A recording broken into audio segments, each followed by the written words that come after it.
Look, the economic freedom fighters is going to outlive all of us. It has gained a life of its own even now. So even what you are saying, the president is leading excellently the organization and is doing extremely very well in a very decisive, focused, and inspirational, persuasive way. But the organization is growing, like this Ipsos research company generated a report which they presented to all of us to illustrate that when we participated in the first elections, the individual leaders of the EFF, because the organization was still young, were much more popular than the organization. But it is now a different story. The organization has gained a life of its own. Look, in the recent past, this past week, in the University of South Africa, 43,000 students, where we are not involved, none of us here, in the campaigns of the Student Representative Council elections. And 43,000 people voted for the EFF student commands without our participation. So this organization is far, far, far much bigger than all of us as individuals. And that is the organization which we founded 10 years ago, that it's an economic emancipation movement that is not just about its individual leaders. It's not a private organization. It's an organization of the people. It's an organization which we are going to bequeath to future generations to emancipate ourselves from the neo-colonial dominance of the West. And that is what this organization is all about. So if there's one thing which we are rest assured and we confidently know, is that this EFF is going to outlive all of us. So that is, I mean, it's finding expression in other parts of the African continent. In Namibia, we've got the economic freedom fighters, which ascribes to our leadership here in South Africa. They've got members of parliament in Namibia. We have never been to Namibia to campaign for the EFF. So the EFF is an idea which is long overdue, and it's relevant for the lives of our people. And one thing for sure, in which we are 100% convinced and we know, is that it is going to outlive all of us in terms of what happens. So that is the organization that will, it's an instrument in the hands of our people. It's a fighting weapon that will inspire many generations to come to fight for economic emancipation. Thank you very much, President.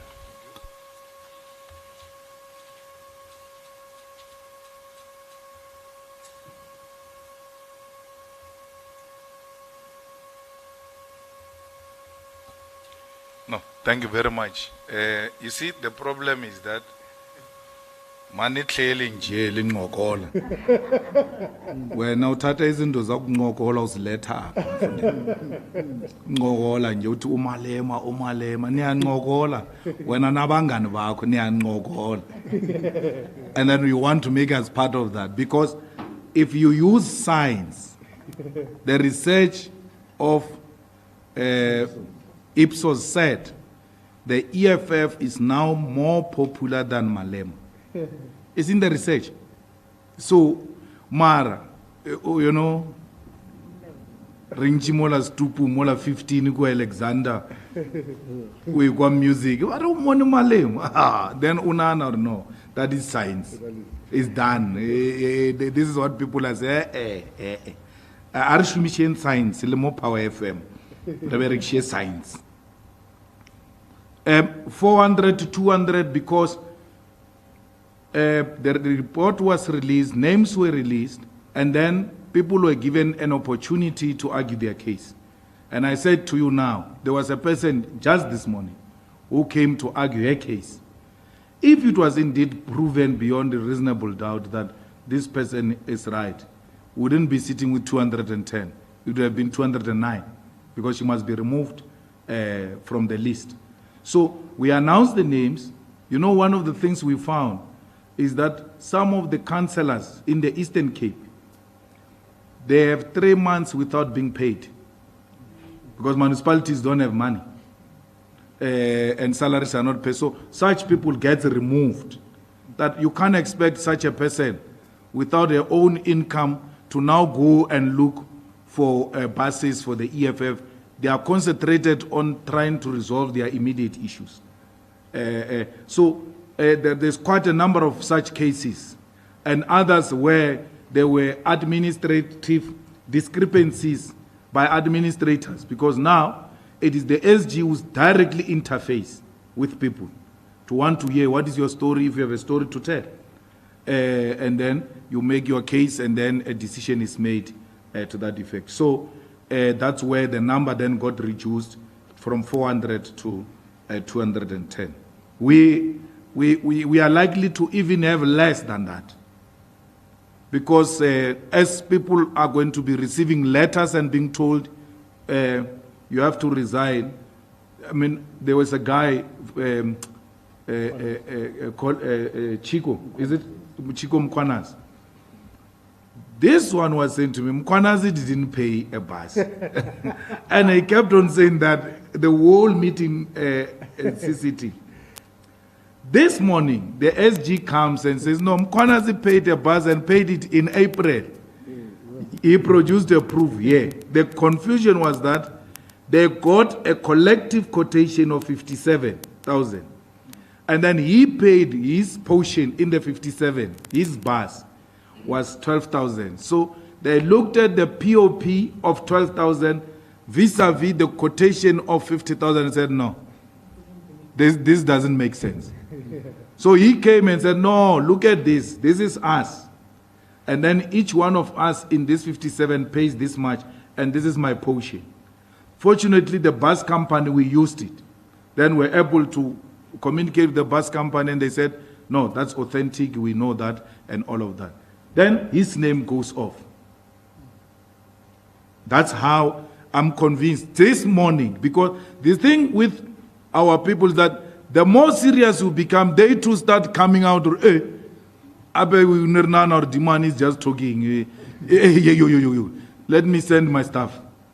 So it's not the lesser number we get, the more happier we are. We don't want this.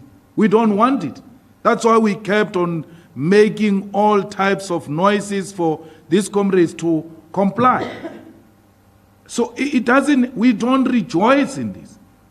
But there has to be mandate and accountability. We want a public protector that will just comply with the public protector's laws and not be involved in politics. There were public protectors, that's why you are starting before, starting with Tulima Donse. There were public protectors before. There was never any problem of that sort and anything of that. So Tulima Donsela made her reports. Her reports were challenged in courts, and she won. And then that was it. We want a public protector that will take decisions, and those decisions must still be challenged. Whether she wins or she doesn't win, there is a recourse. But stick to the rules. Don't be political as a public protector. From where I'm sitting, in all of those interviews, there's no single one who qualifies.